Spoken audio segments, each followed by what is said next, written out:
Après avoir vu les métaux et les non-métaux, nous allons aborder les formules générales. Une formule générale est une expression d'une formule moléculaire qui te permettra de classer une substance minérale parmi les 8 grandes catégories chimiques. Pour écrire une formule générale, tu dois simplement remplacer les symboles des atomes par une lettre, voir convention ci-dessous, puis enlever les parenthèses et les chiffres notés en indice. Au niveau de la convention, le H restera un H pour l'hydrogène, le O restera un O pour l'oxygène, et tous les autres vont être changés soit par un M, soit par un X. Tous les métaux seront symbolisés par un M, tous les non-métaux par un X. Comment savoir si une substance est métallique ou non métallique? Vous avez découvert au dernier cours que votre tableau périodique possédait une séparation. Cette séparation nous dit que tous les métaux se trouvent sur la gauche, tous les non-métaux, que je vais symboliser par un X, sont sur la droite. Petit exemple, HCl. Cette formule moléculaire va être remplacée par une formule générale. Je dois remplacer le symbole H et le symbole Cl. Le H reste H puisque c'est de l'hydrogène. Le Cl, je vais voir dans mon tableau périodique, je cherche où il se trouve. Cl c'est du chlore, il se trouve dans la 7e colonne, ici sur la droite de votre tableau. Il est à droite du petit escalier, il va donc être considéré comme un non-métal et symbolisé par un X. La formule générale de HCl est donc simplement HX. Deuxième exemple, CaOH deux fois. Je remplace le Ca, le O et le H par leurs petites lettres suivant la convention. Le Ca, calcium, je vais le chercher, je retrouve le calcium dans la 2e grande colonne, famille 2A. Le calcium est donc à gauche de mon petit escalier, et donc c'est un métal, je vais le remplacer par la lettre M. Donc Ca est remplacé par M.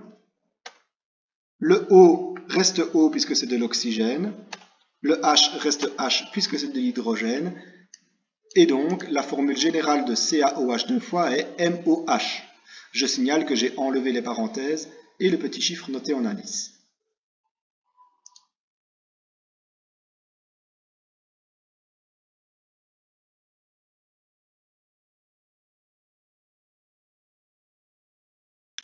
Vous venez de réaliser 8 petits exercices, HCl, CaOH deux fois, FeSO3, etc. Vous avez pu remarquer que certaines molécules comme FeSO3 et AgNO2 ont la même formule générale. Cela signifie en fait que FeSO3 et AgNO2 font partie de la même famille, font partie de la même catégorie. Pareil pour BeOH deux fois et CaOH deux fois, c'était tous les deux des MOH. Des catégories différentes, il en existe 8. Elles sont décrites ici dans la suite de votre cours.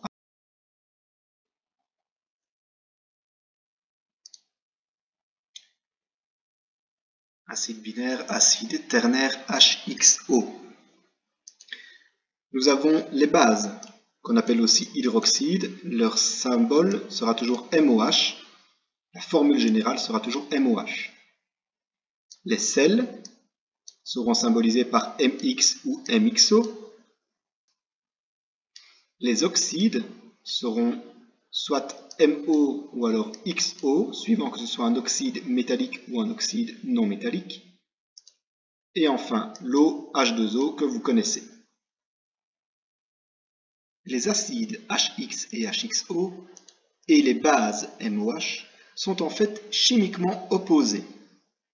Opposés dans quel sens? Opposés quand on parle d'une échelle de pH. Pour comprendre cette notion, je t'invite à ouvrir le cours sur le site internet sous le fichier PDF, ce qui te permettra de cliquer sur le lien ici au-dessus d'une petite vidéo YouTube faite par un collègue prof de sciences canadien qui vous explique cette notion d'échelle de pH en chimie.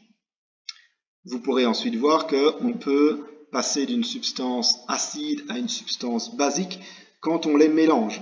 Si on prend une substance acide et qu'on lui rajoute une substance basique, elle va se rapprocher de la neutralité, voire devenir basique, et vice-versa. Une petite vidéo est aussi en lien ici en dessous de votre page 9. Vous comprenez donc qu'en associant un non-métal, un métal, de l'hydrogène et de l'oxygène, on peut donc obtenir une substance chimique qui fait partie des 8 catégories possibles. Les acides binaires, acides ternaires qui ont un pH inférieur à 7, les oxydes non métalliques, oxydes métalliques, sels binaires, sels ternaires et l'eau qui ont un pH égal à 7, ils sont neutres, et les bases MOH qui ont donc un pH supérieur à 7. Nous pouvons maintenant aussi associer ces différents types de substances ensemble, et c'est là qu'on arrive sur le côté intéressant de la chimie, qui nous permet de savoir quand on va mélanger de l'acide avec une base, savoir ce que ça va donner, savoir comment on réagit à un sel binaire quand on le met avec de l'acide, etc., etc. Voici donc tous les exemples que nous devrons étudier, que nous devrons voir ici en sciences de base.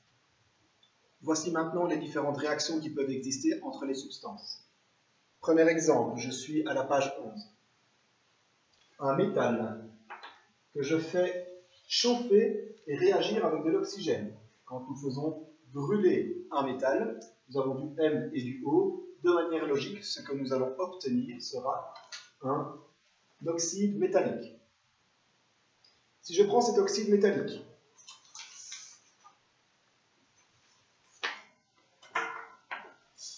et que je le fais réagir en le diluant dans de l'eau H2O. MO plus H2O, je vois du M, je vois du O, je vois du H, et bien la substance que je vais obtenir sera une base MOH. Voici donc un moyen de fabriquer une substance basique. Je reviens sur ma première expérience. Deuxième possibilité, je prends un non-métal que je fais brûler. Non-métal X plus de l'oxygène O2, nous allons obtenir du X et du O, un oxyde non métallique. Si je prends cet oxyde non métallique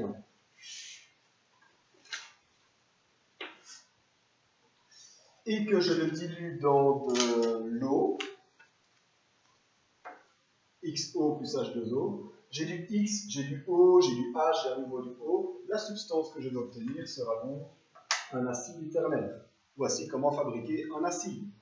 On prend donc un non-métal qu'on brûle afin d'avoir un oxyde non métallique, on le dilue dans l'eau, la solution obtenue sera un acide. Un acide, c'est-à-dire une substance chimique qui a un pH inférieur à 7. Alors, on peut faire réagir plein d'autres choses. Par exemple, l'acide. Si je le fais réagir avec une base HXO plus MOH, on est dans deux substances chimiques qui sont totalement chimiquement opposées. On a un pH faible avec un pH élevé, HXO plus MOH, une substance corrosive plus une autre substance corrosive. Eh bien, la beauté de la chimie dit que nous obtiendrons de l'eau avec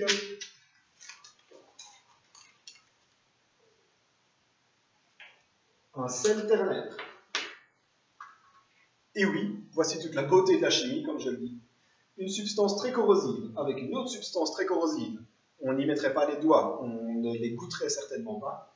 Quand on les mélange toutes les deux dans les bonnes proportions, on obtient de l'eau avec du sel, de l'eau salée, qui elle est tout à fait neutre et tout à fait inoffensive. Je peux obtenir le même résultat si je prends de l'acide binaire, mais à ce moment-là, au lieu d'avoir un sel ternaire, j'obtiendrai un sel binaire.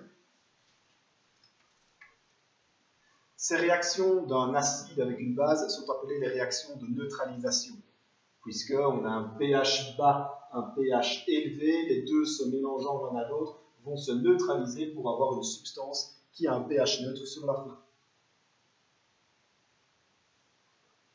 Dernière réaction que nous pouvons faire,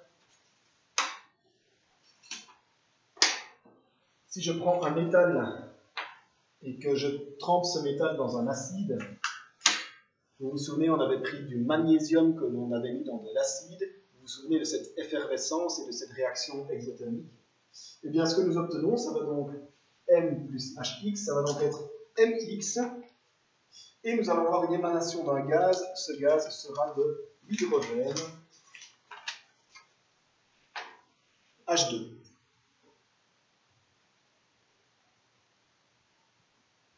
On peut faire la même chose avec un acide ternaire. Et dans ce cas, au lieu d'obtenir un sel binaire, on obtient un sel ternaire.